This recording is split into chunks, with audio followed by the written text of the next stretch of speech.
भिवंडी तालुक्यातील कोणगाव येथे ग्रामपंचायत कोणगावच्या वतीने माजी केंद्रीय मंत्री कपिलजी पाटील यांच्या मार्गदर्शनाखाली माजी नगरसेवक तथा कल्याण पश्चिम भाजपा शहराध्यक्ष व मंडळ अध्यक्ष किंगमेकर वरुण शेठ पाटील यांच्या नेतृत्वाखाली कोणगावचे विद्यमान सरपंच श्रीमती रेखा सदाशिव पाटील व उपसरपंच सौ रेखा निलेश मुकादम तसेच सर्व सदस्यांच्या उपस्थितीमध्ये श्रीफळ वाढून विश्वभूषण डॉक्टर बाबासाहेब आंबेडकर भवन नूतनीकरण व सुशोभीकरण करण्याचे भूमिपूजन सोहळा मोठ्या उत्साहात पार पाडले गेले आणि यावेळी ग्रामपंचायत कमिटीचे विद्यमान सरपंच उपसरपंच व सर्व सदस्य तसेच गावचे आजी माजी सरपंच उपसरपंच व गावचे ज्येष्ठ मंडळी यावेळी उपस्थित होते। विशेष म्हणजे हे भवन फक्त एका समाजासाठी नव्हे तर गावातील संपूर्ण समाजासाठी हा भवन साकारला जाईल असे आश्वासन देखील यावेळी ग्रामपंचायत कमिटीच्या वतीने देण्यात आले आहे। तसेच या भवनाचे 2-3 महिन्याच्या अगोदर काम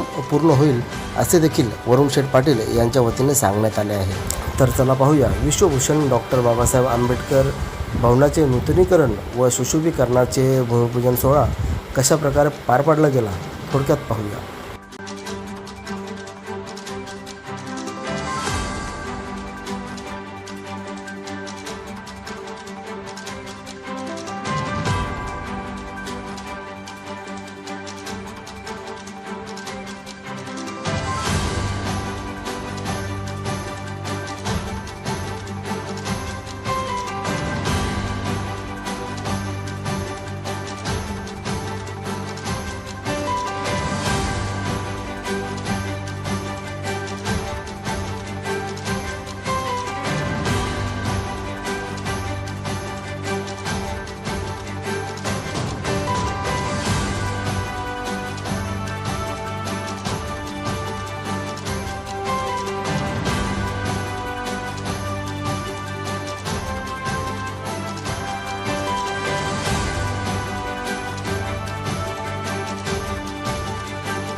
शासनाच्या 15 लाख निधीतून जवळजवळ 50 लाखापर्यंत निधी त्याला मंजूर आहे। निधी मंजूर करताना आणि ज्यांची ताकद आमच्या बरोबर नेहमीच असते असे आमचे कपिल पाटील साहेब केंद्रीय मंत्री यांचं पाठबळ हमेशा आम्हाला लाभलेलं आहे। याच्यामध्ये 2 गोष्टी आहेत। याच्यामध्ये काम करणारी लोक ही होतकरू आहेत, सगळी काम करणारी आहेत, गावामध्ये विकास व्हावा उत्कर्ष व्हावा या हेतूने सगळे काम करत असतात आणि यांना एक संध ठेवण्याचं काम मी विशेष वरूनला मुद्दाम सांगेन।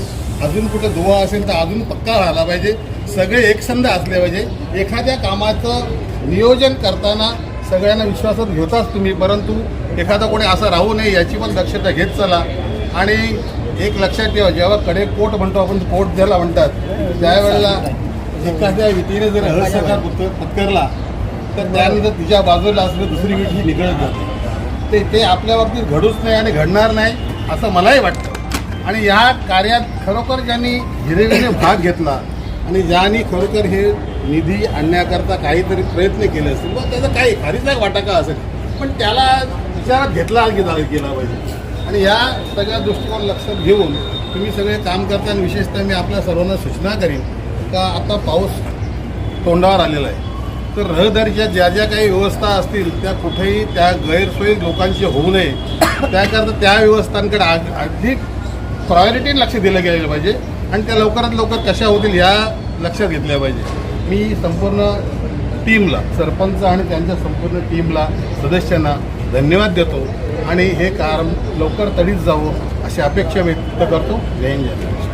विश्वरत्न परमपूज्य डॉक्टर बाबासाहेब आंबेडकर यांचं जे भवन, यांच्या नावाचं भवन हॉल हा कोण ग्रामपंचायतीच्या हद्दीमध्ये वॉर्ड क्रमांक 5मध्ये अनेक वर्षापासून आहे आणि बरीच वर्ष झाल्यामुळे त्याची थोडी स्ट्रेंथ असेल किंवा त्याला डागडुजी करण्याची आवश्यकता होती आणि ते बऱ्याच दिवसापासून काम करण्याचं नियोजित केलं होतं ग्रामपंचायतने आणि बरेच ग्रामस्थांची आमच्या त्या संदर्भातली मागणी होती की तो हॉल आपला चांगला झाला पाहिजे कारण की गोरगरिबांचे कार्यक्रम त्या ठिकाणी होत असतात.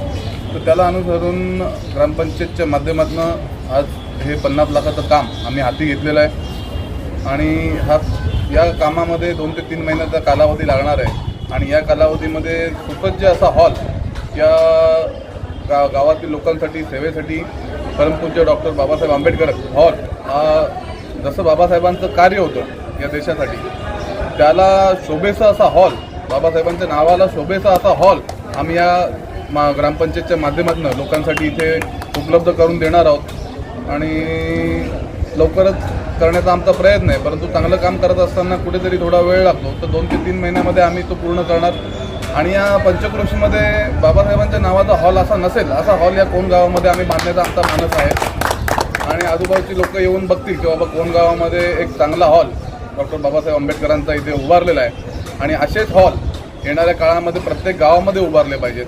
त्याचबरोबर एक संविधान सभागृह देखील आमचे उभारण्याचा मानस आहे. आमच्या गावातले सर्व लोकांची तशी इच्छा आहे तर सुसज्ज संविधान हॉल देखील येणाऱ्या काळामध्ये आम्ही उभारणार आहोत. त्यासाठी आम्ही निधीचा पाठपुरावा करणार आहोत. त्यासाठी आमचे अनेक सहकारी आहेत गावातले ते आम्हाला सहकार्य करतायत आणि त्यांना घेऊन आम्ही हे चांगलं काम या गावासाठी करणार आहोत. बहुजनांचे राजे छत्रपती शिवाजी महाराज आणि भारतीय घटनेचे शिल्पकार डॉक्टर बाबासाहेब आंबेडकर अशा अनेक महापुरुषांच्या विचारांना त्यागांना तेव्हार अभिवादन करून आज या कोण ग्रामपंचायतच्या वतीने कोण गावामध्ये एक अभिमानास्पद असलेली ही जी वास्तू आहे डॉक्टर बाबासाहेब आंबेडकर भवन या भवनाचं नूतनीकरण आज ग्रामपंचायतच्या वतीने होत आहे. त्याबद्दल मी ग्रामपंचायतचे सरपंच, उपसरपंच, या वार्डाचे सदस्य आणि ग्रामविकास अधिकारी आणि संपूर्ण ग्रामपंचायत सदस्य तसेच यांच्या पाठीशी असलेले वरुण शेठ पाटील, केआरदादा पाटील, बालू शेठ, चंद्रकांत पाटील, प्रमोद शेठ अशा या सगळ्या टीमचे मी विशेष आभार मानतो. कारण ही जी वास्तू आहे या वास्तूमध्ये या आधीच्याही कमिटीनं वेळोवेळी नूतनीकरणाचं काम केलेलं आहे आणि बऱ्याच दिवसापासून हे थोडंसं काम करणं गरजेचं होतं. ग्रामपंचायतला आम्ही आमच्या या समाजाच्या वतीने अनेक वेळा अर्ज दिलेले आहेत, विनंत्याही केल्या आणि त्याच्यामुळं ग्रामपंचायतने सुद्धा निधी उपलब्ध करून दिलेला आहे आणि आज या ठिकाणी चांगलं काम या ठिकाणी होतं आहे याचं निश्चित आम्हाला समाज म्हणून अभिमान आहे. आणि मी मागच्या ग्रामसभेमध्ये सुद्धा सांगितलेलं होतं की आम्हाला वैयक्तिक 15% जो निधी असतो तो वैयक्तिक आम्हाला कोणाला आता काय देऊ नका, परंतु समाजाच्या हितासाठी ज्या वास्तू आज या कोण गावामध्ये आहेत की ज्या वास्तूंमध्ये केवळ बौद्ध समाजच नाहीत तर या कोण गावामध्ये राहणारे अनेक समाज आहेत त्या समाजाला या वास्तूंचा फायदा झाला पाहिजे आणि म्हणून आज ही या वास्तूमध्ये अनेक कार्यक्रम होतात, विनामूल्य कार्यक्रम होतात, लोकांना खूप त्याचा उपयोग होतो. आणि म्हणून आताच वरुण शेठ मला बोलले की गावात झालं नाही असं आपण या ठिकाणी हॉल करू, त्याच्यामुळे मला निश्चित आनंद होतो आहे असंच ग्रामपंचायतने सहकार्य केलेलं आहे आम्हालाही. असंच गावाच्या अनेक सुविधामध्ये सुद्धा आज आम्ही बघतोय की अनेक ठिकाणी जी काही कामं झालेली आहे त्या कामांची क्वालिटी पाहिल्यानंतर की निदान 20-25 वर्ष ते रस्ते मला वाटतं काय जाणार नाही असं आज आम्हाला एक चांगलं वाटतं. आणि या ग्रामपंचायतीच्या पूर्ण टीमचे आणि ह्या टीमच्या पाठीशी असलेले आमचे सर्वांचे नेते आदरणीय कपिलदादा पाटील साहेब यांचं मार्गदर्शनसुद्धा लाभत आहे. त्याच्यामुळे या सर्वांच्या वतीने बौद्ध समाजाच्या वतीने मी आपले सगळ्यांना धन्यवाद देतो आणि सर्वांचं अभिनंदन करून आभार मानतो. धन्यवाद. विश्वभूषण बाबासाहेब आंबेडकर हॉल आज नूतनीकरणाचं उद्घाटन झालं त्याबद्दल मी सर्व ग्रामपंचायत सरपंच उपसरपंच वरुण पाटील आणि त्यांच्या सर्व टीमचं अभिनंदन करतो. आणि एक गावात जरी हे बौद्ध समाजाचा हॉल असला तरी याचा फायदा संपूर्ण गावातले लोक घेतात, सर्व समाजाचे लोक घेतात. आणि हा काम लवकरात लवकर ग्रामपंचायतनी हाती घेतल्यामुळे मी ग्रामपंचायतचं वरुण पाटीलचे आणि सर्वांचं अभिनंदन करतो. आणि हे काम लवकरात लवकर पुरं होईल अशी अपेक्षा करतो. आणि आमचे सर्वांचे नेते लोकनेते कपिलदादा पाटील यांच्या आशीर्वादानेच ही सर्व कामं करतो आणि त्यांच्या प्रेरणेने आम्ही ही कामं करतो. आणि चांगलं दर्जाचं काम हे होईल. आणि जसं भरतदादांनी सांगितलं का आम्हाला वैयक्तिक फायदा नको, जो आमच्या 15% निधी आहे तो आमच्या समाजाला म्हणजे निव्वळ बौद्ध समाजाला किंवा दलित वस्तीला नको तर पूर्ण गावाला याचा फायदा होईल असे त्यांचे विचार आहेत. आणि अशीच कोंडगावची एकता या दृष्टीने या हलशे दृष्टीने आम्हाला दिसते. कारण सर्व समाजाचे कार्यक्रम मी मुद्दाम थोडंसं चेंजिंग करतो का या बोलण्याची दिशा, कारण या समाजामध्ये सर्व समाज या समाज हॉलमध्ये सर्व समाजाचे कार्यक्रम एकत्र होतात आणि संपूर्ण कोंडगाव एकत्र नांदतो. अशीच का विकास हा असाच असला पाहिजे. ही विकासाची नांदी कोंडगावात वाहते आणि याच्या पुढेही वाहत राहील. आणि जी काही कामं असतील ती सरपंच आणि त्या टीमच्या वतीने लवकर पूर्ण करण्यात येतील. धन्यवाद.